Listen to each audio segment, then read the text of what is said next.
Pascal Nicot. Merci Madame la Présidente, mes chers collègues. Juste un mot en préambule pour m'inscrire en faux, Madame la Présidente, par rapport à ce que vous avez affirmé tout à l'heure concernant les vœux relatifs aux exactions des véganes. Vous avez dit que nous aurions refusé de fusionner notre vœu avec celui de la majorité. C'est faux. Vous nous avez fait remarquer que deux vœux traitaient du même sujet dans des termes voisins et vous nous avez proposé de supprimer le nôtre au profit du vôtre. Devant cette demande baroque, nous avons proposé de les fusionner, ce que vous avez refusé. D'ailleurs, comment expliquez-vous qu'un texte seul ne vous convienne pas, puisque vous ne le votez pas, et qu'une fois fusionné avec celui de la majorité, il deviendra acceptable? Nous avons voté votre vœu, et vous n'avez pas voté le nôtre. Vous avez refusé de le voter parce que certains mots employés vous choquaient. Avez-vous dit, sans préciser lesquels? Eh bien, je vais vous le dire, c'est le terme terrorisme qui vous a déplu. Je ne suis pas persuadé que les professionnels du secteur en but aux actes terroristes du luberlu vegan soient très sensibles à vos pudibonderies.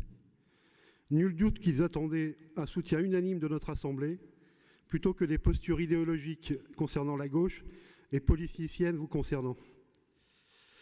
Ceci posé, je vous propose que nous revenions à la Commission 6 et à la stratégie régionale pour la biodiversité. Ce plan pluriannuel 2018-2023 d'un budget de 50 millions, dont 30 millions à la charge de la région, s'inscrit dans le cadre de la stratégie nationale pour la biodiversité 2011-2020. Il présente 7 enjeux déclinés en 19 fiches actions qui font l'objet d'un calendrier de mise en œuvre, d'un budget précis alloué, d'indicateurs de mesure de leur efficacité et d'une correspondance avec les enjeux de la SNB. Il présente l'avantage de mobiliser l'ensemble des acteurs, y compris ceux du monde économique, dans une vision positive et non punitive de la préservation de la biodiversité. Bien entendu, nous nous associons aux démarches multiples de sensibilisation des publics aux enjeux de la biodiversité. Nous sommes beaucoup plus réservés en revanche quant à la présence d'une action visant à développer le tourisme vert pour 1,5 million, enjeu certes important pour le développement touristique régional, mais qui vient obérer les financements de la SRB alors qu'il s'agit purement d'actions de développement économique. Nous trouvons également étonnant que ne soit pas abordé dans ce plan l'impact extrêmement négatif de la mondialisation sur la préservation de la biodiversité. Faire voyager aux quatre coins du monde des matières premières et des produits semi-finis a un impact majeur sur l'émission de gaz à effet de serre. On exploite de façon éhontée des terres rares en Asie et en Afrique pour fabriquer des batteries de nos smartphones, mais aussi les batteries des voitures électriques, dont l'achat est fortement encouragé, alors qu'elles ne sont pas si vertueuses qu'on veut bien le dire sur le plan écologique.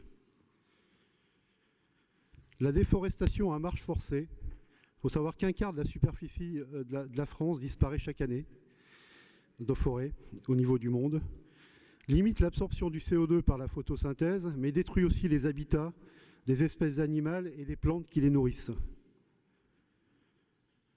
De ce point de vue, c'est un aparté, nous sommes inquiets suite à la nomination de Madame Wargon au secrétariat national à la transition écologique. Cette dame, qui exerçait une fonction éminente chez Danone avant d'entrer au gouvernement, s'est exprimée il y a quelques mois en expliquant que l'huile de palme était un ingrédient essentiel dans la composition du lait infantile. Quand on sait que la production d'huile de palme est responsable de la disparition de forêts primaires sur un territoire dont la superficie équivaut à celle de la Nouvelle-Zélande, l'huile de palme, dont la moitié de la production mondiale, sert d'ailleurs à fabriquer des biocarburants. Cherchez l'erreur. Et je ne parle pas de l'impact négatif de l'huile de palme sur la santé des consommateurs. Monsieur Griveaux, le porte-parole du gouvernement, gêné aux entournures par cette révélation, indique que Madame Wargon devra combattre l'huile de palme dans ses fonctions ministérielles. Huile de palme qui ne la dérangeait pas beaucoup jusqu'à son entrée au gouvernement. Est-ce que c'est une prise de conscience tardive ou de l'opportunisme? Je crois que la réponse est dans la question. Monsieur Hulot n'avait sans doute pas tort quand il pointait au moment où il démissionnait du gouvernement les incohérences entre les bonnes intentions écologiques et en faveur de la biodiversité et les actes qui sont souvent dictés par les nombreux lobbies qui entourent le président et le gouvernement. Enfin, nous sommes frappés de constater que la question de la surmortalité des abeilles ne soit pas abordée dans ce document. Vous connaissez la prophétie attribuée à tort à Albert Einstein. Quand les abeilles auront disparu de la planète, l'espèce humaine n'aura plus que 4 ans à vivre. Cette affirmation est probablement fausse selon les experts scientifiques, mais la surmortalité des abeilles constitue une menace sévère vis-à-vis de la biodiversité, y compris pour l'homme. Dans certaines régions, comme en Bretagne, on atteint parfois 80 à 90% de taux de mortalité. Les abeilles sont des pollinisateurs indispensables à la reproduction de nombreuses espèces végétales, à fleurs et par conséquent une part significative de notre alimentation. Les causes de cette surmortalité sont en grande partie connues. Les fameux néonicotinoïdes, interdits en France depuis septembre dernier, mais encore présents dans la plupart des pays du monde. Les pesticides divers et variés, les fongicides, l'importation d'abeilles et l'hybridation, les ravages du frelon asiatique et du varroa. Mais ces différentes causes n'expliquent pas totalement le phénomène de surmortalité selon les spécialistes. La filière apicole française, qui produit du miel d'excellence, d'excellente qualité, est menacée par l'importation massive de miel chinois, si on peut appeler ça miel d'ailleurs, au mépris le plus élémentaire de l'écologie et de la biodiversité. La production française a ainsi été divisée par 2 en 10 ans et la tendance s'amplifie. Le CNRS a alerté en 2016 sur les méfaits du frelon asiatique introduit accidentellement. Enfin, accidentellement, pas tant que ça, en fait c'est une conséquence bien évidemment de la mondialisation. Donc introduit accidentellement en 2004 et qui représente une véritable menace pour les colonies d'abeilles déjà affaiblies du sud-est de la France où il est très présent. Depuis, le frelon asiatique s'est répandu sur une très grande partie du territoire national jusqu'à notre région.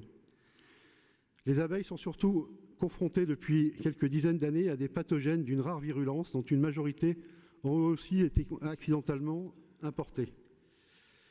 Nous avons donc proposé en commission sectorielle que des fonds soient mobilisés dans cette stratégie régionale en faveur de la recherche, de façon à identifier précisément les causes et les solutions pour enrayer cette surmortalité, mais aussi trouver des solutions de remplacement aux pesticides pour préserver nos filières agricoles. Et puis pour montrer l'exemple, j'aimerais vous proposer, mes chers collègues, que nous installions quelques ruches dans les jardins qui entourent l'hôtel de région. La mortalité des abeilles est d'ailleurs beaucoup plus faible en milieu urbain qu'en milieu rural. Comme vous le voyez, ce sera ma conclusion sur ce rapport. Il y a un lien majeur entre mondialisation et disparition de la biodiversité partout dans le monde, y compris en Pays de la Loire. Il convient donc de stopper cette folie et il est bien évident que la seule mesure raisonnable permettant d'y parvenir, c'est la taxation aux importations et l'allègement des taxes pour les productions locales. Mais ceci ne relève pas de la compétence de notre Conseil, ce qui limite d'autant l'efficacité des mesures qui sont présentées dans cette stratégie régionale.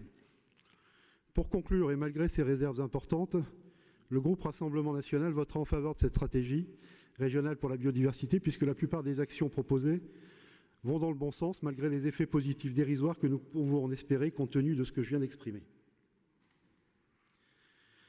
Concernant le plan régional de prévention et de gestion des déchets, c'est la loi NOTRe qui impose aux régions d'établir un plan régional. Nous nous associons à la plupart des objectifs fixés dans le plan qui nous est proposé en matière de diminution des déchets et d'économie circulaire, ainsi que la méthode permettant de mobiliser l'ensemble des acteurs concernés. Nous avons de surcroît proposé en commission de territoire, donc en commission 6, que soit examinée la réintroduction de la consigne pour les bouteilles de verre, qui éviterait un recyclage énergivore au profit d'un réemploi. La consigne a été supprimée en France dans les années 80, mais a perduré dans bon nombre de pays d'Europe du Nord, notamment, mais également en Alsace pour le conditionnement des bouteilles de bière. La réintroduction de la consigne pose naturellement la question de la collecte des bouteilles, mais aussi la nécessité d'implanter des unités de conditionnement plus proches des lieux de distribution et de consommation pour éviter des transports de bouteilles vides. Les services de la région nous ont répondu qu'un appel à projet va être lancé en Loire-Atlantique pour constituer un réseau logistique de collecte. À suivre donc. Le groupe Rassemblement national, compte tenu de ces remarques, votera en faveur de ce plan régional de préservation et de gestion des déchets. Monsieur le Président, Madame la Présidente, mes chers collègues, je vous remercie.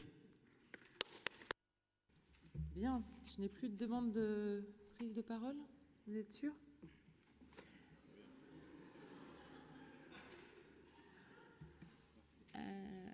Monsieur le Président, je vous laisse la parole. Merci Madame la Présidente.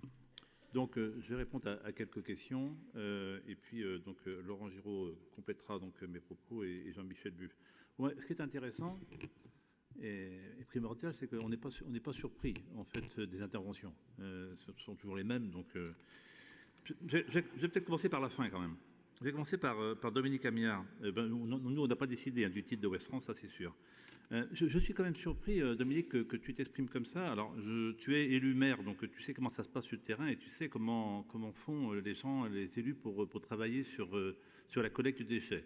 Je peux comprendre que les gens qui regardent la réalité de la vie, qui apprennent ça dans les livres, voilà, ne puissent pas comprendre. Mais toi, tu es un maire de terrain, je ne comprends pas bien comment tu peux t'exprimer ainsi, puisque il y a effectivement la collecte des déchets qui est faite, donc il y a encore quelques années, qui était fait de façon hebdomadaire. Maintenant, c'est tous les 15 jours ou parfois mensuel. Donc il y a un travail important qui est fait donc, de la part des élus locaux, que ce soit les maires ou que ce soit les présidents d'interco. D'ailleurs, on a inscrit donc, cette démarche-là dans les SCOT. Donc effectivement, le travail, il est important.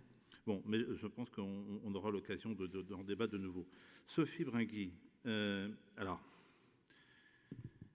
C'est paradoxal parce que, et c'est contradictoire.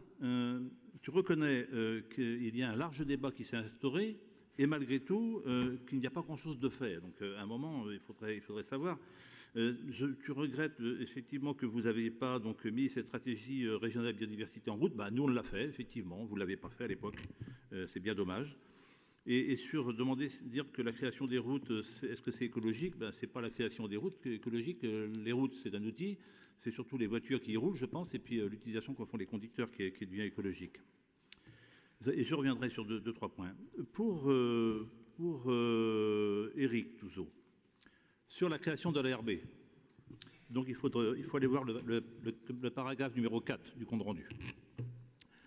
Sur le contrat donc, de territoire, effectivement, nous avons rajouté donc, une contrainte importante sur le contrat sur l'énergie, donc 10% d'obligation donc des territoires d'utiliser le contrat de territoire en direction de l'énergie.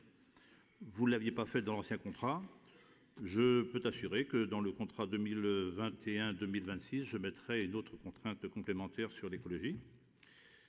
Et sur les chasseurs, avec le sénateur, nous étions donc à l'Assemblée générale, effectivement, à Saint-Sébastien. Nous avons donc abordé le sujet. Nous attendons toujours la rencontre avec les chasseurs pour parler de la réserve naturelle nationale ou la réserve naturelle régionale ou toute autre chose sur les stars de la Loire. Il n'y a rien d'engagé de la part de la région.